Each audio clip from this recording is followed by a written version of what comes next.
A questão da violência doméstica. Se você está sendo abusada, eu vou falar pensando só que as mulheres é que sofrem com isso, tá? Já disse que tem exceções, mas são pouquinhas. Se acontece o caso de você estar sofrendo violência doméstica, caso de abuso, pancadaria, espancamento, você não tem que sofrer sozinho. Você não tem que sofrer sozinha. E você não é obrigada, pelo cristianismo, a permanecer casada com esse homem. Você tem o direito de se separar dele. Na verdade, você devia denunciá-lo. Esse é um dos casos em que nós cremos que o crente tem que recorrer mesmo à justiça contra um que se diz crente, se no caso o marido se disser que é cristão. Qualquer outra coisa assim. Não é cristão coisa nenhuma. Se bateu na mulher, não é cristão coisa nenhuma. Vai, denuncia, procura apoio, mas não é obrigado a ficar numa situação como essa. Amém? Queridos, antes de iniciar a exposição bíblica, é uma recomendação da nossa junta diaconal, que é sempre muito cuidadosa com os protocolos para que a gente mantenha a máscara acima do nariz. E eles sempre dizem, pastor, lembre que não é babador, não, é máscara, não é? Que tem que botar em cima do nariz. Então, estou só passando um recado, tá certo? Quando nós terminarmos a exposição, vamos ter um período de perguntas e respostas, embora seja transmitido e o pessoal está assistindo pelo canal do YouTube, mas a área de comentários está fechada porque somente quem estiver presente é que poderá apresentar perguntas. Mas está sendo transmitido também um período de perguntas e todos podem aproveitar também. Também no final eu vou fazer a apresentação de alguns livros que estão relacionados com o tema e que estão à disposição lá na livraria. Vocês são convidados, quando a gente terminar, a descer. Eu creio que hoje não tem o bolinho não, só o café, né? Porque é difícil, porque geralmente onde a gente compra fecha nos feriados, então eu creio que hoje é só o café mesmo. Mas de qualquer forma tem uma boa comunhão e uma boa oportunidade de você conhecer pessoas e visitar a livraria e passar um tempo gostoso conosco, sempre procurando usar máscara, as mãos higienizadas e evitar aglomeração. No final, eu devo descer, está lá embaixo. Eu sei que alguns irmãos estão perguntando se eu posso assinar alguns livros, faço com muita alegria, sempre pedindo para manter uma certa distância, porque além de idoso, né? Quer dizer, por causa da idade, eu estou dentro do grupo de risco, né? E eu não posso arriscar uma Covid agora. Estou terminando de escrever alguns livros e eu quero terminar. Depois, o Senhor faz o que Ele quer comigo. Tá bem, gente? Vamos lá para 1 Coríntios, capítulo 7. Vamos do verso 10 até o verso 16. Eu ia dizer que é um dos temas mais difíceis de 1 Coríntios, mas depois refleti que não tem nada fácil em 1 Coríntios.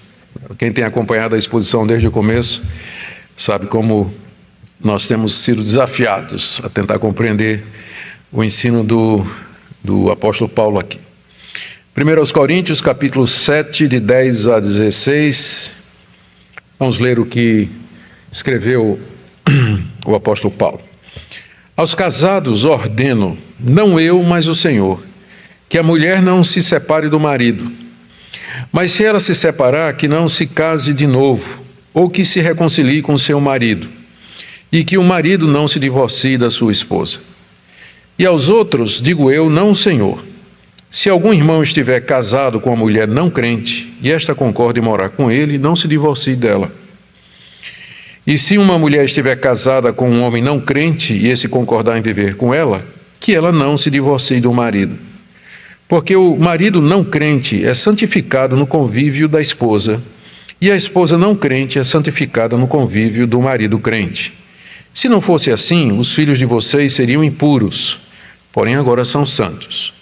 Mas se o não crente quiser separar-se, que se separe. Em tais casos não fica sujeito à servidão nem o irmão, nem a irmã. Deus chamou vocês para viverem em paz. Pois você, ó mulher, como sabe se salvará o seu marido? E você, ó marido, como sabe se salvará a sua mulher? Até aqui a leitura. Vamos orar, como sempre fazemos, pedindo a iluminação do Espírito Santo para a compreensão da palavra que Ele mesmo inspirou.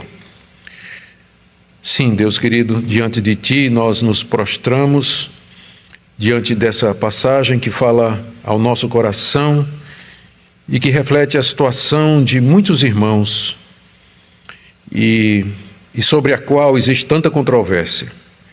Nós pedimos que o Senhor nos ajude ao caminharmos pelas palavras que teu servo, o apóstolo Paulo, escreveu, sob tua inspiração. Queremos ser fiéis, não queremos ensinar nada que o Senhor não tenha ensinado. E também não queremos deixar de ensinar aquilo que o Senhor ensinou. Portanto, dá-nos fidelidade, dá-nos exatidão na exposição. E que tua palavra seja usada pelo teu Espírito Santo no coração de todos que a ouvirem. Em nome de Jesus. Amém. Queridos, vamos rapidamente fazer uma revisão daquilo que vimos até agora, uma vez que o contexto é super importante para nós entendermos o texto que nós temos diante de nós. Nós chegamos na terceira grande parte da carta aos Coríntios. Na primeira parte, capítulos de 1 a 4, Paulo tratou do problema dos partidos, da divisões na igreja e de objeções ao seu apostolado. Na segunda parte, capítulos 5 e 6, ele tratou de vários problemas de ordem moral que estava acontecendo na igreja de Corinto. Um homem que estava vivendo com sua madrasta, um crente processando o outro no tribunal e também crentes praticando a prostituição. E o problema principal que era que essas pessoas não estavam sendo cuidadas e pastoreadas e até disciplinadas como deveriam pela igreja. E agora, na terceira grande parte da carta, Paulo começa a responder algumas questões que foram enviadas pelos coríntios através de uma carta. E Paulo começa a responder, e as primeiras perguntas são a respeito do casamento, ou do ficar solteiro, ou do casar. E o que é que Paulo pensava sobre essa situação? Ele responde aqui no capítulo 7, depois no capítulo 8 já são outras perguntas que nós veremos. E por enquanto, vamos nos ater a essas questões aqui que fazem parte da carta, né? As perguntas que os coríntios fizeram ao apóstolo Paulo. Nós vimos que eles tinham perguntas do tipo se era melhor casar, se ficar solteiro, e quem era casado se podia se divorciar para poder servir a Deus melhor. Tudo isso por conta da influência daquela ideia de que o estado de solteiro era superior ao de casado, que era resultado da influência do platonismo, ou do dualismo grego, como geralmente se chama. E a resposta de Paulo também levava em consideração os tempos difíceis que eram aqueles. Todo cristão no primeiro século estava sujeito a perseguição, e perseguição grave, forte, e era mais fácil você escapar e fugir da perseguição sozinho, no caso se você fosse solteiro, do que tendo uma família. Então, em algumas situações, era melhor ficar solteiro mesmo. E também muita gente se sentia chamada a pregar nos campos missionários. E considerando que o cristianismo estava desbravando agora o mundo de então, missionários solteiros teriam mais chance e mais oportunidade de servir do que se eles fossem casados. Então, diante de toda essa situação, é que Paulo responde às perguntas. Elas têm um contexto. É claro que os princípios que Paulo coloca aqui são gerais, servem para todas as épocas, para os cristãos de todas as culturas, e servem para nós também. Mas precisamos sempre, ao definir os princípios, fazer isso partindo do entendimento do que é que o que Paulo escreveu significou para os seus primeiros ouvintes. Essa é a regra número 1 de interpretação. O que é que o autor quis dizer? Como é que os recipientes da carta, no caso a igreja de Corinto, teriam entendido o apóstolo Paulo? Porque somente a partir daí é que a gente pode estabelecer a doutrina ou o princípio central.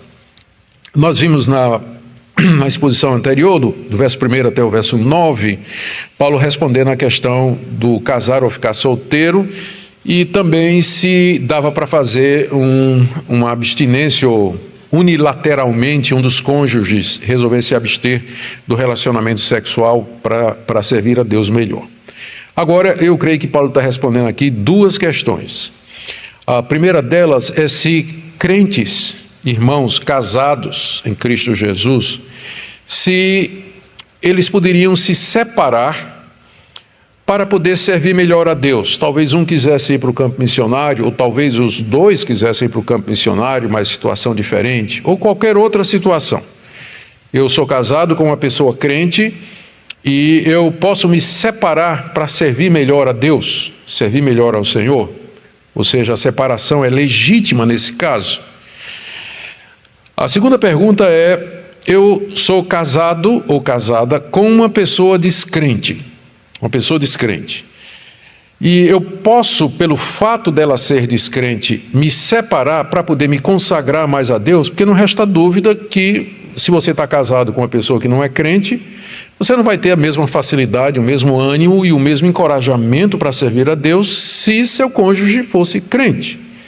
Então, nesse caso, para servir a Deus melhor, eu posso me separar do meu cônjuge, uma vez que ele não é crente, e assim eu posso me dedicar melhor ao Senhor. Vocês têm que lembrar que se essas perguntas elas podem parecer um pouco estranhas para nós e descabidas até, mas não era no primeiro século. Havia um fervor espiritual muito grande, um desejo de pregar o Evangelho. O Pentecostes tinha acontecido fazia pouco tempo, os apóstolos ainda estavam vivos, era um momento de grande efervescência espiritual e tinha muita gente que queria de fato servir a Deus de todo o coração e estava disposto inclusive a sacrificar o seu casamento. Então aqui não tem nenhuma má intenção, era o desejo de uma igreja que queria ser espiritual, era uma igreja bem problemática. Mas apesar dos problemas da igreja, Paulo nunca questionou o fato de que eles eram crentes, de que eles eram servos de Deus, apenas estavam confusos e estavam seguindo padrões que eram padrões mundanos, não haviam ainda aprendido a pensar como cristãos. Por isso que essas perguntas aparecem aqui. Então, hoje à noite nós vamos ver a resposta que Paulo dá para o caso do casal crente, quando ambos são crentes, se pode haver separação, está aí do verso 12 e do verso 13, não, perdão, só o verso 12, e nós vamos ver, perdão, é 10 e 11, minhas anotações aqui estão meio carnavalescas aqui, não consigo seguir. 10 e 11, a primeira questão, tá? No caso de separação de um casal crente, ambos crentes. E do verso 12 até 16, no caso de crente casado com descrente. Tá bom? Então, em primeiro lugar, ao casado ou aos casados, ambos crentes. Aos casados, por que eu estou dizendo que esse aqui é para crente? Porque no verso 12 ele diz assim: aos outros, se algum irmão tiver casado com uma mulher não crente, etc., então pressupõe que o que ele disse antes era para quem estava casado com crente, tá? Então, esses versículos são para quem casado com crente. Aos casados, ordeno não eu, mas o Senhor, que a mulher não se separe do marido.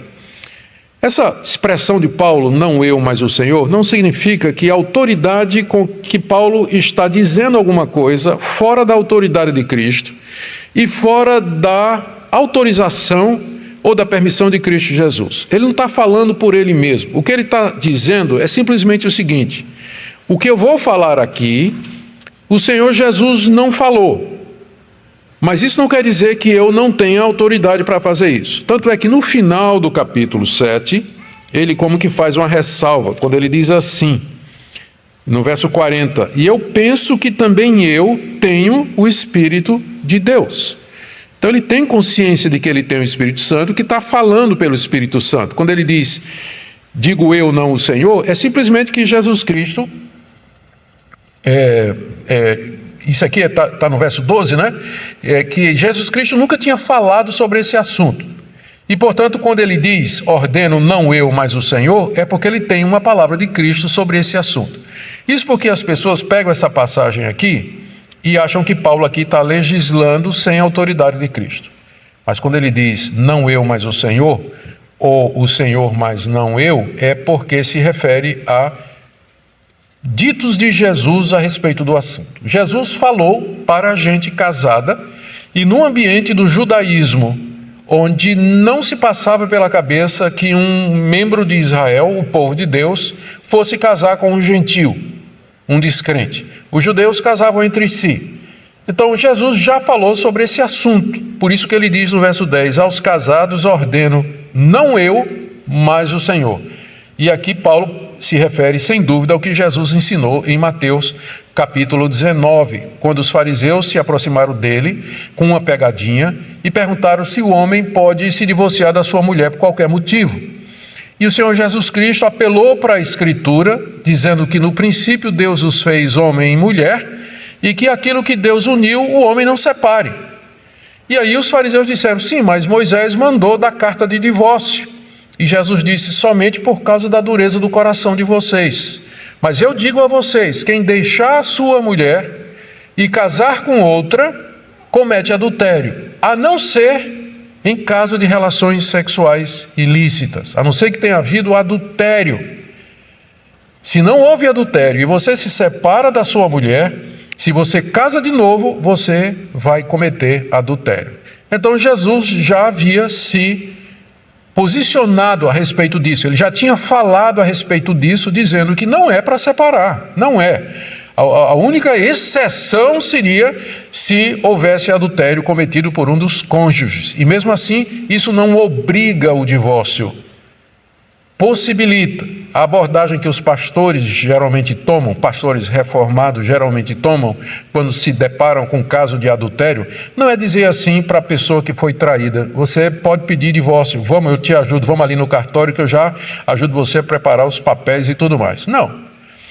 A gente procura a reconciliação, a restauração do casamento, mesmo que tenha havido o adultério. É somente quando, pela dureza de coração, não se consegue perdoar, não se consegue passar por cima e readquirir a confiança, quando realmente não tem jeito, é que com lágrimas nos olhos e dor no coração, o divórcio pode ser pedido, mas nunca é a primeira opção e não é o que nós queremos, mesmo quando existe divórcio.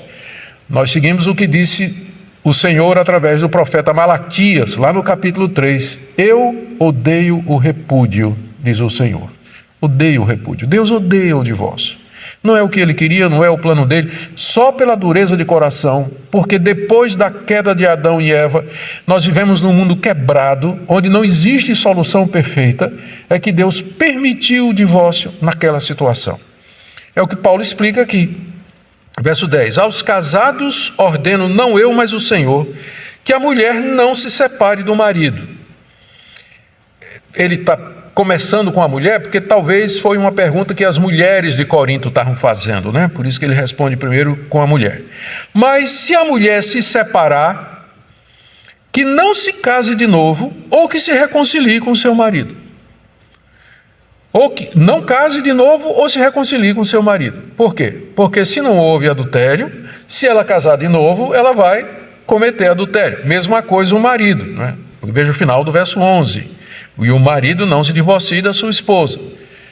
Se divorciar, duas opções: ficar sem casar, ou então se reconciliar com o marido. Ficar sem casar ou se reconciliar com o marido, uma vez que não houve relação sexual ilícita, que, com todos os pesares, última instância, justificaria o divórcio. Então, por isso que ele fala, digo não eu, mas o Senhor. Paulo tem uma palavra de Cristo a respeito do assunto e ele só repete o que Jesus diz em Mateus 19, fazendo o acréscimo aqui, como apóstolo de Cristo, ele pode interpretar as palavras do Senhor. Ele aqui então faz esse acréscimo de que então a mulher ou não case ou que se reconcilie com seu marido. Mas agora chega na questão do crente casado com descrente, sobre o qual Jesus nunca falou. Jesus nunca tocou nesse assunto, porque, como eu disse, o ministério de Jesus, 3 anos, foi entre os judeus. E ali sempre o judeu casava com o judeu. O judeu era o povo de Deus. Eram os servos de Deus, era a família de Deus, era a igreja de Deus. Então só casava entre eles. Não tinha necessidade de Jesus dar uma palavra sobre isso, porque não era o caso ali. Ele deixou isso para os apóstolos. No caso de Paulo era diferente, porque Paulo levou o evangelho, ele era o apóstolo dos gentios. Ele levou o evangelho para além das fronteiras de Israel, foi pregar nas províncias do Império Romano.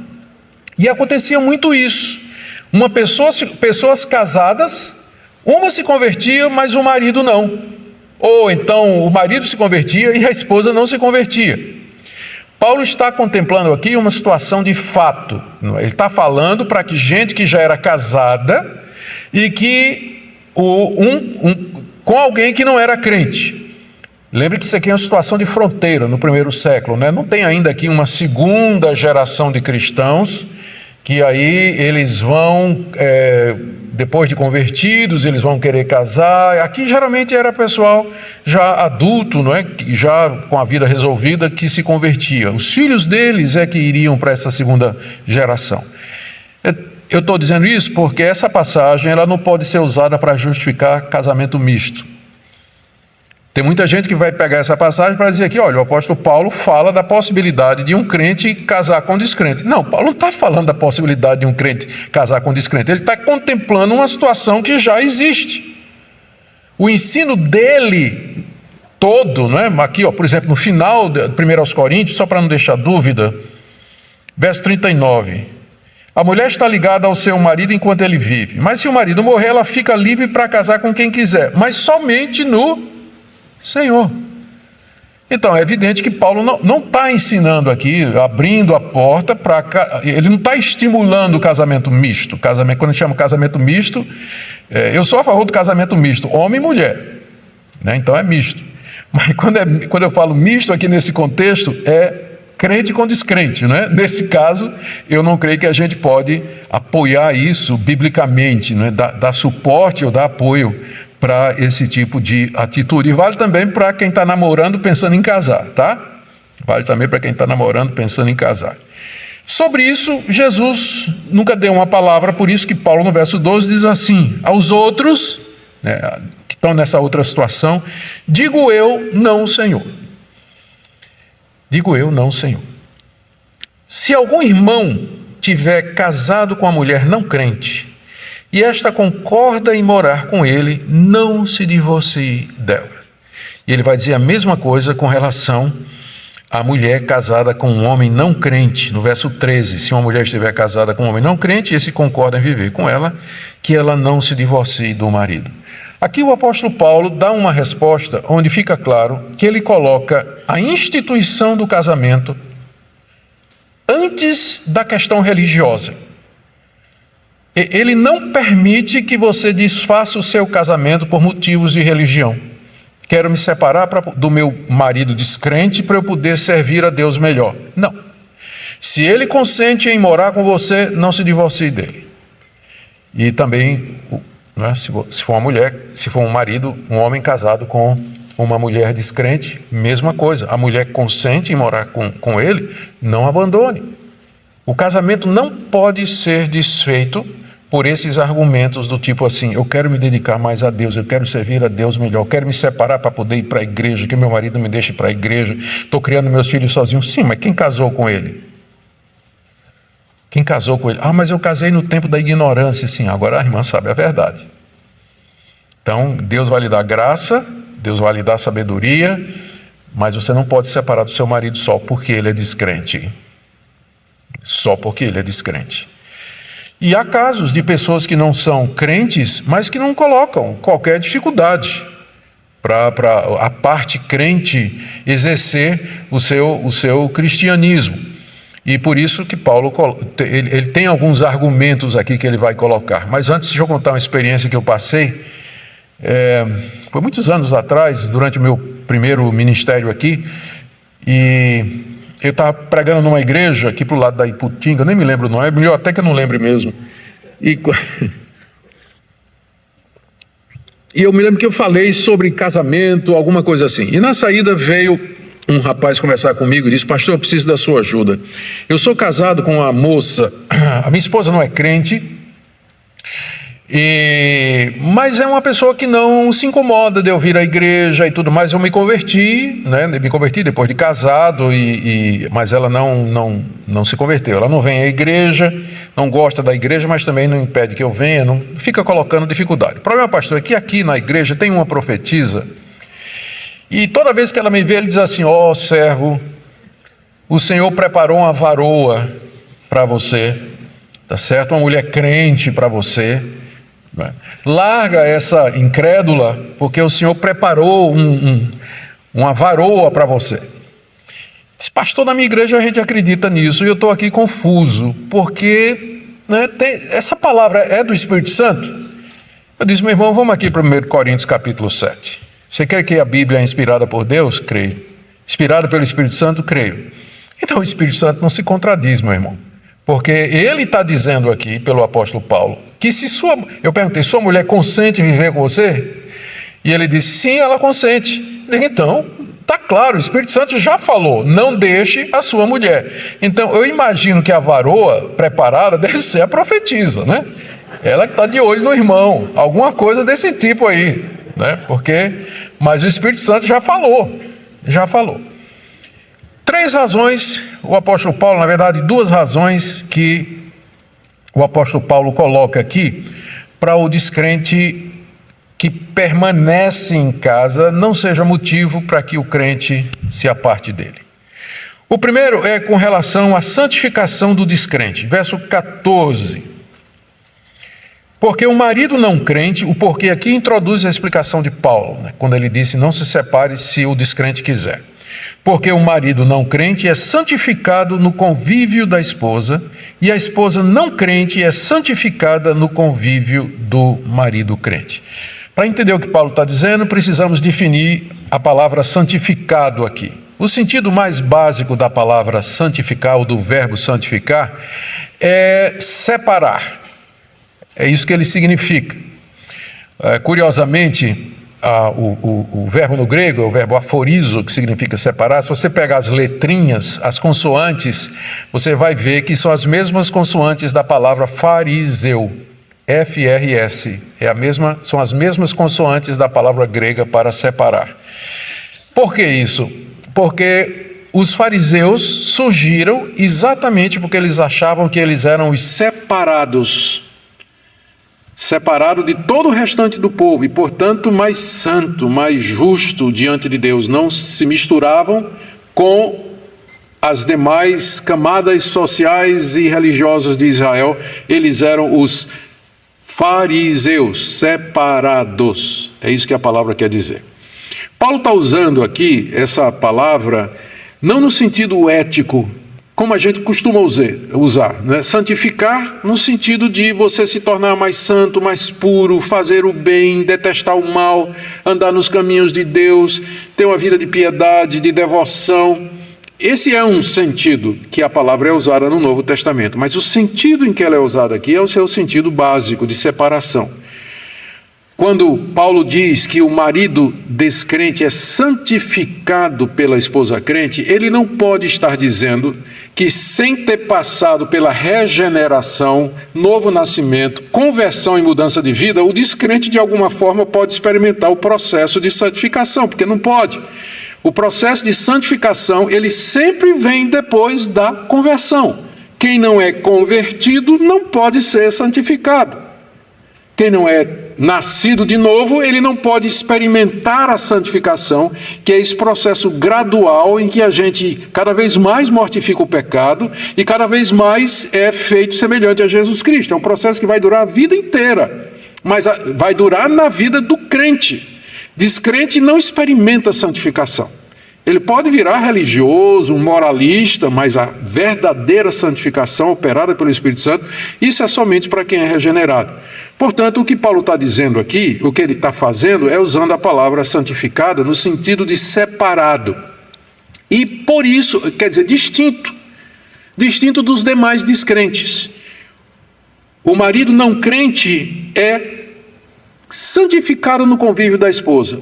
2 ilustrações do Antigo Testamento para ajudar você a entender melhor. A ilustração melhor para isso é de José do Egito. Depois que ele foi vendido pelos irmãos, ele foi comprado por Potifar lá no Egito, aquele nobre egípcio de grande riqueza e autoridade no Egito, que o colocou, depois de algum tempo, né, que José estava no Egito, que o colocou à frente da sua casa e de todos os seus bens. E está escrito lá no livro de Gênesis que Deus abençoou Potifar e a sua casa por causa de Moisés. Potifar foi separado dos demais egípcios por conta da presença do crente José. E Deus abençoou Potifar e abençoou toda a casa de Potifar por causa do crente José. Outro exemplo, Deus vem destruir Sodoma e Gomorra e se apresenta diante de Abrão, que diz então, começa a argumentar. Quando Deus revela que ele veio para castigar e destruir a cidade, e sabendo que seu sobrinho Ló estava lá, Abraão pergunta a Deus: se tiver 50 justos na cidade, o Senhor vai destruir? Qual foi a resposta de Deus? Se tiver 50 justos, eu não vou destruir a cidade por amor dos 50 justos. Quer dizer, Deus teria poupado Sodoma se lá tivesse 10 justos. E Abraão vai argumentando com Deus, né, até chegar, eu acho que 10, né? Até 10. E se tiver 10? Aí Deus diz: eu não destruirei por amor dos 10. Então, Deus separaria, Deus distinguiria, Deus abençoaria Sodoma, no caso, deixando de castigar, por causa da presença de 10 crentes na cidade. Então, é nesse sentido que nós temos que entender essa passagem aqui. O marido descrente é abençoado, ele é santificado, ele é distinguido por conta da presença da mulher crente. Ele vai aproveitar as bênçãos que Deus vai derramar sobre ela, ele vai ser poupado por conta da presença dela, ele vai experimentar bênçãos e bênçãos por conta da presença dela. Então, por isso, Paulo diz que a mulher crente não deve deixar o marido descrente se ele consente em morar com ela. Por quê? Porque ele vai ser santificado pela sua presença. Santificado aqui, ele vai ser abençoado, né? Então, esse é o único significado do verbo abençoar, ou santificar, perdão, que cabe aqui. Não cabe aquele, como eu falei, o sentido ético, mas cabe esse de separação, distinguir e abençoar. Separar das outras pessoas para abençoar, como Deus fez com Potifar e sua família no Egito. E isso aqui também, tanto faz no caso do marido não crente, como da esposa não crente. O segundo argumento de Paulo para que não se separe é os filhos, ou são os filhos. Está aí no final do verso 14. Paulo diz assim: se não fosse assim, os filhos de vocês seriam impuros, porém agora são santos. Quando ele diz que o marido não crente é santificado no convívio da esposa e vice-versa, ele diz: se não fosse assim, os filhos de vocês seriam impuros. Ou seja, se não houvesse uma bênção de Deus sobre a família por conta do cônjuge, ou do pai, ou da mãe que é crente, os filhos não desfrutariam ou não experimentariam essas bênçãos que vêm de Deus. E Paulo aqui usa essa figura de impuros e santos. O impuro aqui tem que ser tomado no sentido oposto ao de santos, que nós já vimos que é santificado. Mais uma vez, não podemos imaginar que Paulo está dizendo que o filho do crente, ele é santo, no sentido de só faz o que é bom, aprendeu a rejeitar o mal, está crescendo como um servo de Deus. Se o filho do crente não se converter, ele vai para o inferno do mesmo jeito. Agora, o privilégio de quem nasce no lar, onde pelo menos um cônjuge é cristão, é que desde cedo ele vai ser separado, ele vai ser distinguido, ele vai ser santificado pela pregação do evangelho, pela ida à igreja, pelo ensino do pai ou da mãe que é crente, pelas orações que serão feitas a seu favor. Então, que privilégio nascer num lar onde pelo menos um dos cônjuges ou dos pais é crente, que ele vai crescer desde cedo conhecendo a presença de Deus e o significado do Evangelho e a obra completa de Cristo por ele. Por isso que Paulo diz para o casal cuja mulher ou cujo marido é crente e o outro não se separe, pense no seu filho. Seu filho está sendo abençoado, seu filho está sendo distinguido, seu filho está conhecendo, de alguma forma ele está desfrutando das bênçãos que Deus derrama sobre a família. Por isso você não deve se separar. Como eu disse, isso aqui não é um incentivo a você casar com quem não é crente. Não é em nenhum sentido. Eu já mostrei que para o apóstolo Paulo o casamento deve ser no Senhor. Deve ser no Senhor. Paulo aqui não está encorajando de qualquer forma esse tipo de casamento. Você pode... Eu sei, as pessoas vão dizer assim: olha, eu casei com um descrente e depois de alguns anos eu trouxe ele para Cristo e hoje ele é uma bênção. Eu digo, está certo, para cada caso desses que você me conta, eu vou lhe contar 5 em que não deu certo. Vou lhe mostrar 5 em que não deram certo. Então, as estatísticas são a favor do apóstolo Paulo. Tá? As estatísticas são do apóstolo Paulo. Isso também não quer dizer que se você casar com um crente, que vai dar tudo certo. Os pastores que o digam, dor de cabeça que a gente tem de crente casado com outro crente. Dá problema também. Mas as chances de você consertar, as chances de arrumar, de recuperar o casamento, de crescer, são muito maiores. Muito maiores. Tudo bem? Agora vamos para uma terceira situação aqui, e que está ligada a essa também, é no caso do descrente querer se apartar. Tipo assim, a pessoa se converteu, o marido se converteu, e a esposa disse, eu não aceito essa tua religião, não. Não foi isso, quando a gente casou, você tinha uma religião, você adorava a deusa Afrodite comigo, a gente ia para o templo da deusa Afrodite, lá oferecia os nossos sacrifícios e participávamos com os nossos amigos e com todo mundo da sociedade, mas agora você está seguindo essa seita desse nazareno aí, e agora a gente está isolado dos amigos, a gente não vai mais ao templo de Afrodite, não vai mais cultuar o imperador. Então, não, eu não quero não, eu vou me apartar de você. Não quero, não adianta, eu vou embora. Eu vou embora com as crianças e vou deixar você sozinho. Então era mais ou menos esse tipo de situação que estava sendo prevista aqui. O abandono, que a gente chama de abandono obstinado. Se o não crente, verso 15, se o não crente quiser separar-se, que se separe. Olha que palavra de Paulo, né? Se o descrente quiser se separar, então que se separe. Agora a iniciativa é dele, não pode ser do crente. A iniciativa é do não crente, ele quer se separar e a razão é, via de regra, religiosa. Eu não quero essa tua religião. Eu não quero viver contigo, porque não foi assim, né? Quando a gente casou era diferente, agora você mudou. Então eu não quero continuar. Então nesse caso, quando se trata de abandono irremediável, que não pode ser consertado, não pode ser remediado, então Paulo diz assim, que se separe. Em tais casos como esse, não fica sujeito à servidão nem o irmão nem a irmã.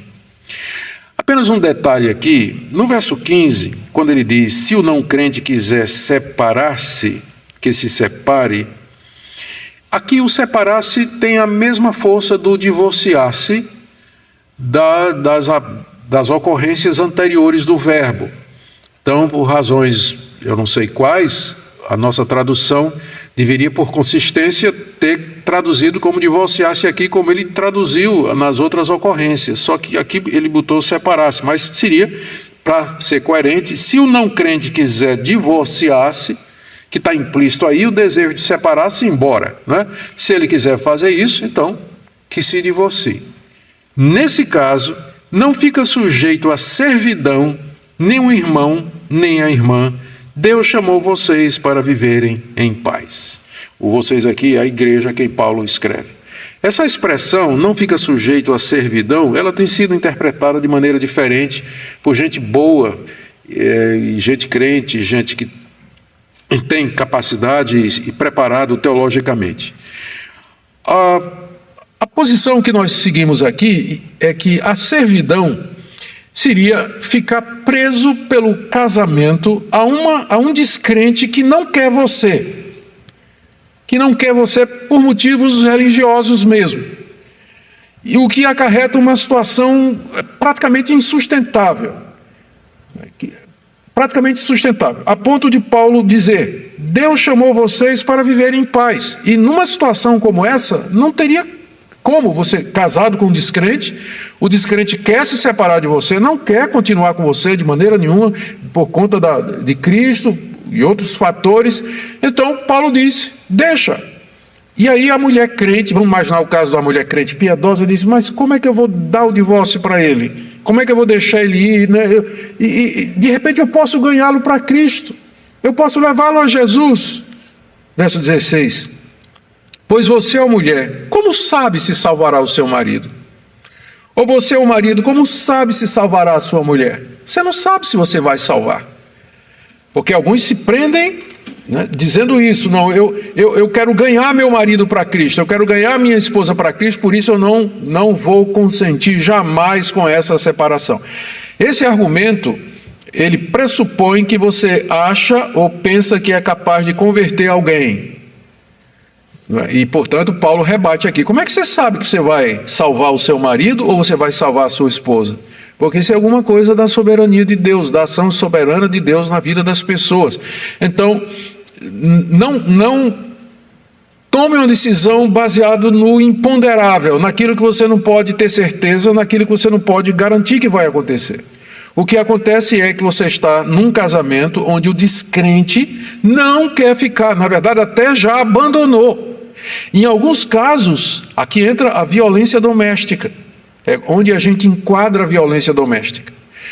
Quando é uma separação de corpo presente. O marido está em casa, o marido descrente está em casa, não se separou, mas bate na mulher. Pratica violência contra a mulher. E a gente enquadra a violência doméstica nesse mesmo caso aqui de abandono. Os pastores costumam fazer isso e eu acho que está correto fazer isso. Então, Deus nos chamou para a paz, você não sabe se vai converter, melhor coisa, deixa ir embora. Deixa ir embora. Essa é a solução que o apóstolo Paulo encontra aqui. Deixa-me tentar fazer algumas aplicações aqui. São muitas. Porque são tantas situações diferentes que já encontrei, que eu sempre penso em trazer uma listinha assim de aplicações dessa passagem para determinados casos, mas nunca sempre aparece uma coisa nova. Eu sempre falava assim de violência doméstica, tipo assim, o marido bater na mulher, até eu descobri uma mulher que batia no marido, né? Digo, rapaz, eu estou vendo de tudo já, né? Quando eu pensei que tinha visto de tudo, tinha uma mulher que batia no marido, mas ele estava perdido, porque não tem lei José da Penha, né? Maria da Penha, então ele não podia nem denunciar a esposa, né? Não podia nem denunciar. Mas vou tentar fazer algumas aplicações aqui. Primeiro, para aqueles que são casados, são crentes e que estão enfrentando dificuldades, ou seja, todos. Casamento são dois pecadores morando debaixo do mesmo teto. Imagina o rolo. Dois pecadores morando embaixo do mesmo teto. Vai ter briga, vai ter incompreensão, vai ter mágoa, vai dormir à noite de cara fechada, vai ter coisa parecida com isso aí. Mais do que isso eu não admito, mas isso aí ainda vai dar, tá certo? Vai acontecer. Divórcio deve ser a última coisa que passa pela sua cabeça. Não tem divórcio na Bíblia por incompatibilidade de gênero. Não tem. As duas únicas possibilidades é o ensino de Cristo, quando houver relação sexual ilícita, adultério, ou aqui na cláusula de exceção do apóstolo Paulo, no caso do abandono irremediável por parte de um descrente, o que inclui violência doméstica. Então, essas são as duas, duas, porque uma está incluindo a outra, duas únicas possibilidades em que se veria o caso de divórcio com possibilidade de casar outra vez. Mas você diz assim, mas pastor, o abandono é só no caso do descrente. Como faz isso? A orientação que a gente dá é, quando tem um crente, quando a gente fala crente, é uma pessoa que é membro regular de uma igreja, que se professa, que diz que é crente, mas que resolveu abandonar a mulher. Já aconteceu isso, eu conheci casos assim, eu fiz o casamento de um casal maravilhoso que se amava, fizeram juras de amor, fizeram voto, tudo bonito. Menos de um ano depois ele apareceu e disse, eu estou largando ela. Disse, por quê? Nada, eu simplesmente não quero mais. Mas por quê? O que ela fez? Não fez nada, é uma mulher maravilhosa. Mas eu não quero mais ficar com ela, quero ir embora. Eu quero ir embora. Então, o que fazer num caso desses? Dependendo da igreja, eu sei que nem toda igreja age assim. Mas dependendo da igreja, se for uma igreja histórica, biblicamente estruturada, vai chamar esse rapaz e vai exortar o rapaz e vai dizer, você tem que voltar para sua mulher. Você não tem razão nenhuma para abandoná-la, para deixar o casamento. Você tem que voltar para ela. Se ele disser que não vai voltar, ele tem que ser excluído da igreja e ele não pode ser considerado como crente, porque essa não é a atitude de uma pessoa que teme a Deus e que ama a Deus. Ele vai ser considerado como descrente e aí então cai dentro de 1 Coríntios 7. É um descrente que está abandonando a sua mulher. E aí então a mulher pode deixar ele embora e pedir o divórcio por justa causa, por assim dizer. Então essa palavra para quem é crente: invista no seu casamento, peça ajuda. Infelizmente, quando chega para nós pastores, já chega o bagaço. Um exemplo aqui para vocês. Fui pastorear uma outra igreja fora de Recife. Cheguei lá, encontrei um caso, um rapaz pediu para conversar comigo no gabinete pastoral. Ele veio e disse: pastor, é o seguinte, eu fui dessa igreja minha vida toda, da mocidade, cresci aqui, casei com uma moça daqui. E aí eu errei, eu me separei dela sem motivo, não tinha motivo nenhum. Eu simplesmente, o amor acabou. Não acabou nada, nunca era amor nunca acaba, segundo 1 Coríntios 13, né? Amor é uma atitude, não é sentimento. O que acaba é paixão. Amor a gente aprende. Por isso que Paulo diz lá em Tito, que as mulheres mais velhas ensinem as mais novas a amar o marido. É alguma coisa que aprendem, que a gente ensina. Não, amor, eu sei que eu terminei. Aí a igreja me disciplinou. Eu fui excluído da igreja. Aí eu fui para outra cidade, a trabalho e tudo. Fui para uma igreja, outra igreja presbiteriana. E lá encontrei uma moça que também era separada, não é? E aí me casei com ela. Aí na minha cabeça, 2 erros, né? O primeiro, eu fazendo a conta. Pastor fica fazendo conta. Quando você está contando história, pode ter certeza, ele fica anotando assim, né? Para depois dar o bote. Então, primeiro, ele se separou sem razão. E segundo, casou de novo. Jesus diz: quem casar com outra, né, se separou sem motivo, comete adultério. E ele disse, e aí me casei com a outra. E aí agora eu fui para o pastor dessa igreja na outra cidade. Eu disse a ele: olha, eu quero me reconciliar com a igreja. Eu quero voltar a frequentar a igreja, ser membro da igreja. E o pastor disse que eu viesse falar com o senhor, porque o senhor é pastor dessa igreja aqui, que foi onde tudo aconteceu. Eu disse: meu Deus do céu, como é que eu resolvo essa situação, né? O que você faria? Pensa no meu lugar como pastor. Como é que você faria? Como é que você resolveria isso? O cara errou quando largou a mulher, erro número 1. Casou com outra que também tinha problemas, não dava para casar também. E agora ele tinha sido disciplinado e agora quer voltar para a igreja. Então, é esse tipo de abacaxi que a gente pega no gabinete pastoral. Eu estou dizendo isso para você, o seguinte: por favor, se não está dando certo, procure ajuda pastoral. Procure ajuda. Não seja tão arrogante, prepotente, orgulhoso, pensando que você vai resolver sozinho. Às vezes uma ajudazinha, uma palavra de um homem de Deus que abre a escritura, conversa com você, vai ajudar você. Não deixa chegar numa situação como essa. Estão querendo saber como é que eu resolvi, né? Não vou contar, não. Eu vou dizer. Eu perguntei para ele: você está arrependido de tudo que fez? Ele: estou. Está arrependido de ter se separado da primeira? Estou. Reconhece que pecou quando casou com a segunda? Reconheço. Está disposto a dizer isso na frente da igreja? Estou. Então reunimos o conselho da igreja, ele veio, pediu perdão, se humilhou, chorou, foi uma quebradeira geral lá. E aí nós marcamos um domingo à noite e ele veio. Depois do culto, eu chamei ele à frente, a segunda esposa estava sentada ali. Aí eu disse: irmãos, nós estamos recebendo esse irmão aqui de volta. E primeiro eu quero que ele confesse diante da igreja que ele pecou quando separou-se da sua primeira esposa. Eu disse: eu confesso, eu pequei diante de Deus, peço perdão à igreja, peço perdão a todos vocês. E digo: e você reconhece também que pecou quando casou de novo? E a mulher na frente ali.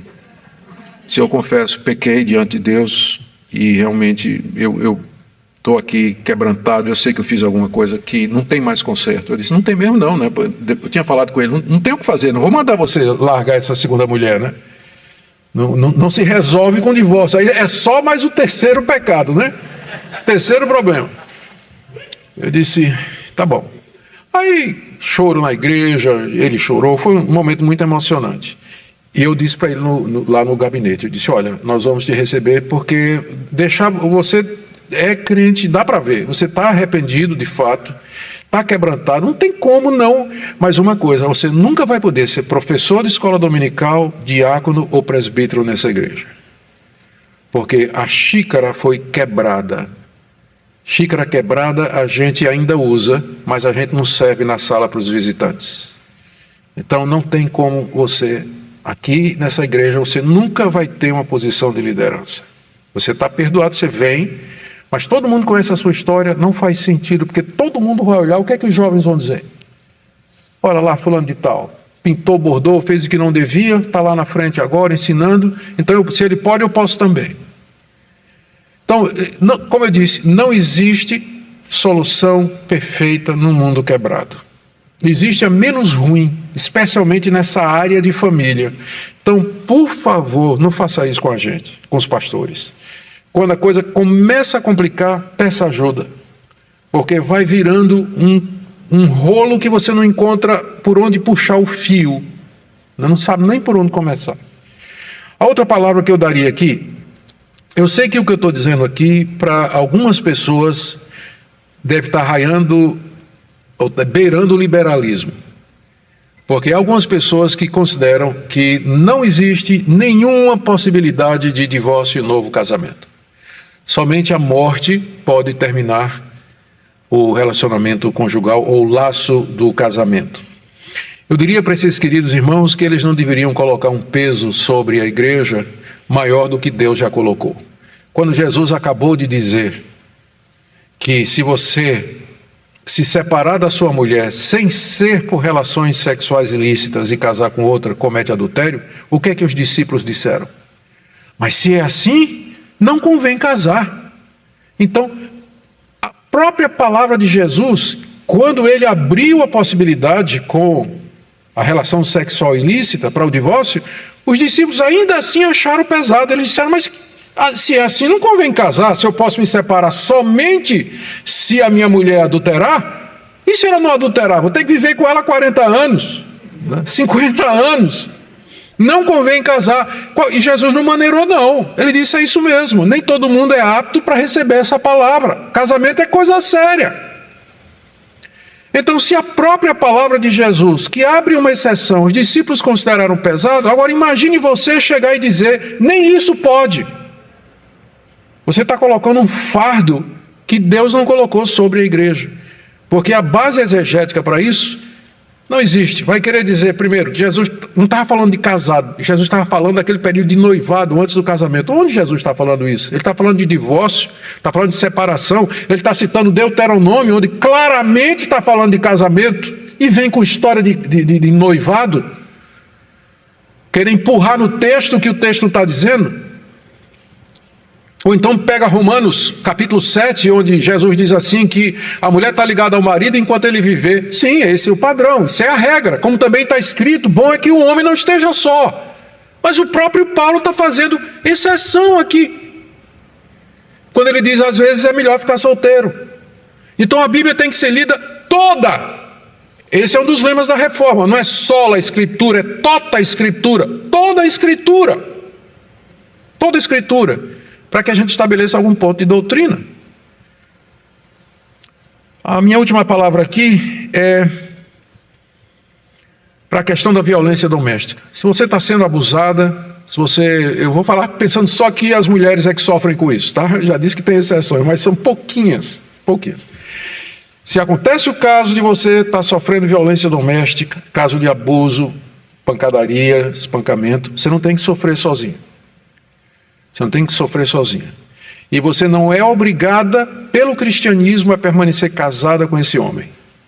Você tem o direito de se separar dele. Na verdade, você devia denunciá-lo. Esse é um dos casos em que nós cremos que o crente tem que recorrer mesmo à justiça contra um que se diz crente, se no caso o marido se disser que é cristão. Qualquer outra coisa assim. Não é cristão coisa nenhuma. Se bateu na mulher, não é cristão coisa nenhuma. Vai, denuncia, procura apoio, mas não é obrigado a ficar numa situação como essa. Amém? Muito bem, gente, nós vamos orar. Logo depois da oração, Nós vamos ter um período de perguntas e respostas. Antes eu quero aqui falar de alguns livros que podem ajudar no casamento, tá bem? Estão disponíveis na livraria. E a gente então vai encerrar. Vamos orar? Pastor Luciano, vem cá, pastor. Ore aqui por nós. Ore aqui por nós.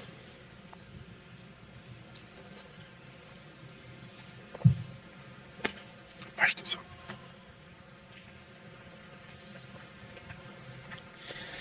Senhor, tem misericórdia de nós. Nós não temos em nós nada que te agrade.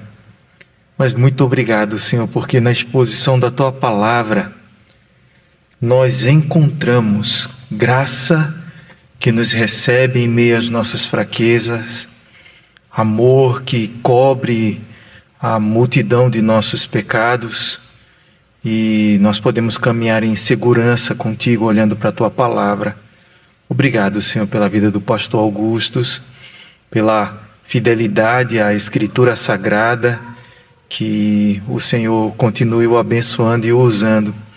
Nos dá, Senhor, a graça de sermos fiéis a Ti, Senhor. E sendo fiéis a Ti, sermos fiéis ao nosso cônjuge, andarmos em amor, como fala a Tua Palavra, os homens amando sua esposa, a esposa se submetendo ao seu marido, e todos vivendo as bênçãos de um relacionamento saudável diante do Senhor. Em nome de Jesus. Amém.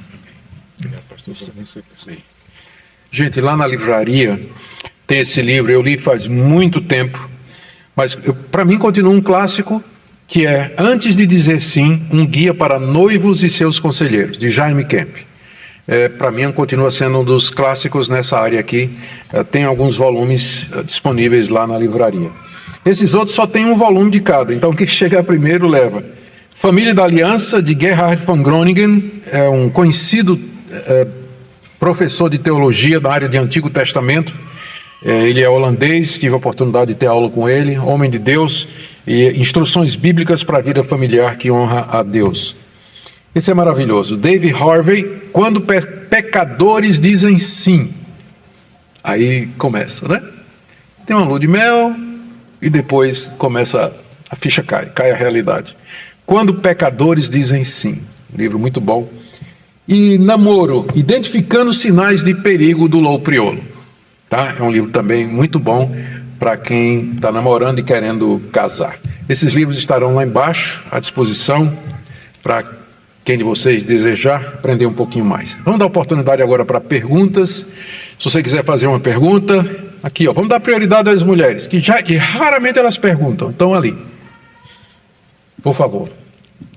Não, tu espera, calma. Boa noite, pastor. Graças a Deus. Então, vamos. Glória a Deus, né, que eu nasci num lar cristão, e o Senhor falou sobre o versículo 14 aí, né, que o crente, ele é santificado, né, o descrente é santificado com o crente. Então, assim, que conselho o Senhor daria, porque o Senhor falou dos pais, então, que conselho o Senhor daria para o filho que é crente com pais descrentes? Isso. Eu seguiria o mesmo princípio. Sua presença na família abençoa a família. Se você está pensando em cair fora, ainda não. A não ser que você case e vai constituir uma nova família. Enquanto você puder ficar e abençoar seus pais, a sua presença é uma bênção para eles. Pode ter certeza. Deus é o mesmo. Pensa no caso de Potifar e de José. Sodoma, aquela situação em que Deus quase salva a cidade por conta dos justos que estavam lá. Então, o mesmo princípio de santificação.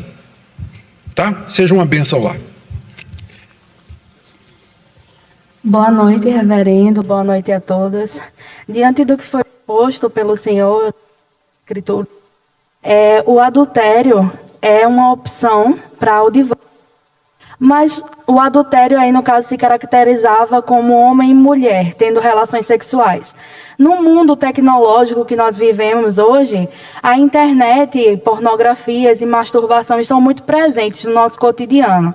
E principalmente dentro da igreja. Seria uma opção também considerada adultério e a possibilidade de divórcio diante dessa situação?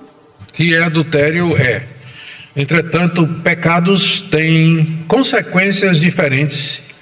Vou dar um exemplo.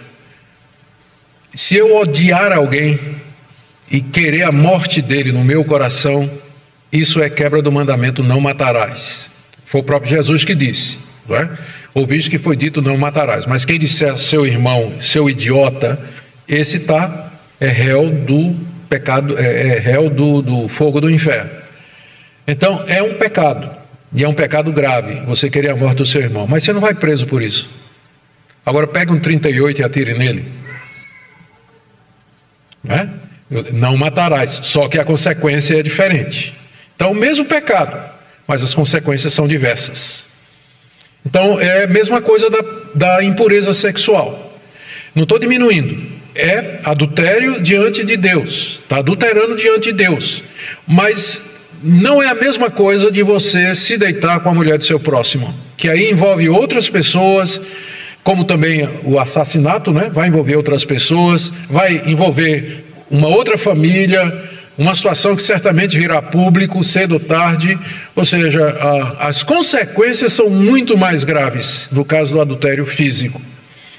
Agora, o que eu aconselho quando encontro pessoas casadas que têm o hábito da pornografia, e naturalmente a masturbação sempre está junto, é se preparar para confessar o cônjuge.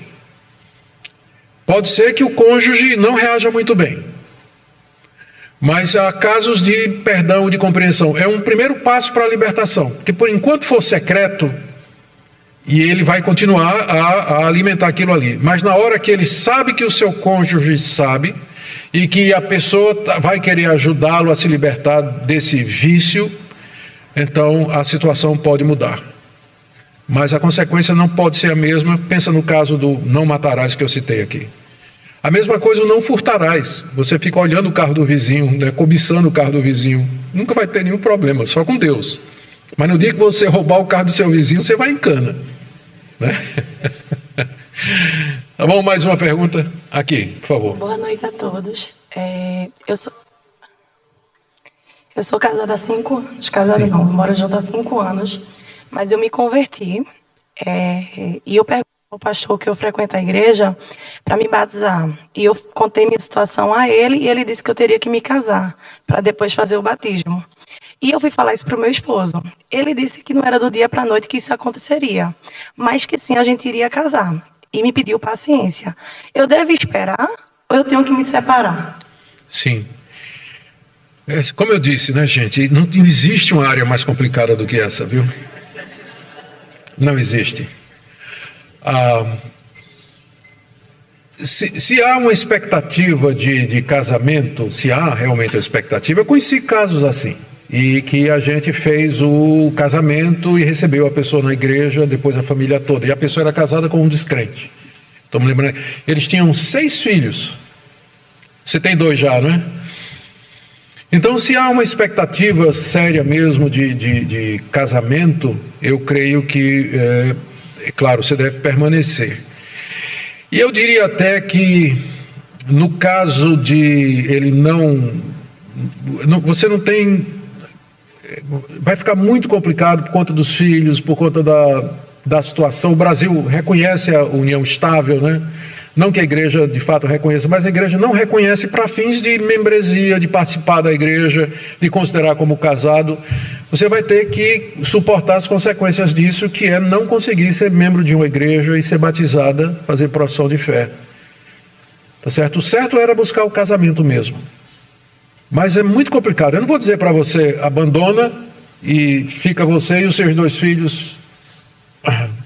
Já existe alguma coisa aí, que o Estado pelo menos reconhece. A igreja, para fins de membresia, ela não vai reconhecer. E não devia, porque não é a mesma coisa. Tá? Quem está com o microfone? Aqui. Eu nunca vi tanta mão levantada depois de me expondo. Boa noite a todos. Pastor, é o seguinte... deixa só. Eu fui casada por 20 anos. E há 6 anos, o meu cônjuge foi embora. Nunca pedi divórcio, nem ele também se dispôs a divorciar, no caso só o papel, né? Mas a gente não tem mais, vamos dizer, não mora mais junto, não tem intimidade. mesmo eu permanecendo no Evangelho e ele estando afastado, eu procurei para tentar vivermos novamente. E ele não aceita. Houve traição. Então, hoje a minha posição, eu posso pedir o divórcio e posso, se futuramente Deus coloca, não é Deus, mas vamos dizer, se aparecer uma pessoa sendo crente, eu posso me casar novamente? Perfeitamente, se ela estiver livre e desimpedida e você partir para o divórcio, né? Lembra que o que faz o casamento é o Estado, é a autoridade civil. Igreja não casa, pastor não casa, só quando ele está fazendo casamento religioso com efeito civil. Mas se não, quem faz o casamento é o juiz, casamento é uma instituição do Estado. Então a senhora tem que obter o divórcio para poder casar outra vez, porque senão permanece como casada, mesmo que não esteja vivendo mais, já faz anos e tudo mais, mas se não tiver o papelzinho de separação, acabou o divórcio mesmo, então permanece casada. Pode perguntar aí, diga. Pediu o divórcio? Pode sim. Depois de todo esse tempo, eu acho que já devia ter feito. Você disse que teve traição aí, não tem jeito e tudo. Pois então, vá em paz, minha irmã. Vá em paz. Mais alguma? Vai, diga aí. A pergunta era quase a mesma que ela fez agora. Em Mateus 19, Jesus fala a respeito disso. Quando alguém adultera, tem a pessoa ofendida. E quando o descrente vai embora, deixa também a outra pessoa ofendida. Nesse caso, a pessoa ofendida, ela pode casar novamente? A ofendida, sim. A pessoa que foi traída, foi. A confissão de fé da nossa igreja, a confissão de fé da Igreja Presbiteriana do Brasil, a confissão de fé de Westminster, que também é a mesma confissão de fé de muitas igrejas reformadas, e eu creio que outras confissões reformadas vão dizer a mesma coisa, é que mesmo nesse caso de traição, o novo casamento é para quem foi traído, não para o traidor. É para quem foi traído. Para quem foi traído. Então, como eu disse, pecados têm consequências. E vamos supor, a pessoa traiu a esposa, depois se arrependeu. Então, viver solteiro é uma bênção. Não precisa casar. Casamento não é mandatório. Como a gente tem ensinado aqui na igreja, e ensinou na primeira parte de 1 Coríntios capítulo 7, ficar solteiro às vezes é uma opção muito melhor. Então, é o que a gente recomenda para quem foi a parte ofensora. A ofendida pode casar, mas a ofensora, não. Tá bom? Última pergunta, gente. Senão o pessoal da livraria... Boa noite a todos. Surgiu uma dúvida, eu não sou casado, mas surgiu uma dúvida quanto o descrente, quando abandonar a esposa ou vice-versa, e ele abandona e se arrepende depois e queira voltar.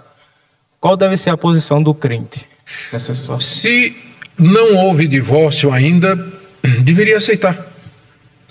Mas se já houve o divórcio, não precisa. Não precisa. Mas se ele voltar e está arrependido e tudo, então ainda é o marido. Ainda é o marido ou a esposa. Porque só o divórcio desfaz o casamento. Nada mais. Tá bom?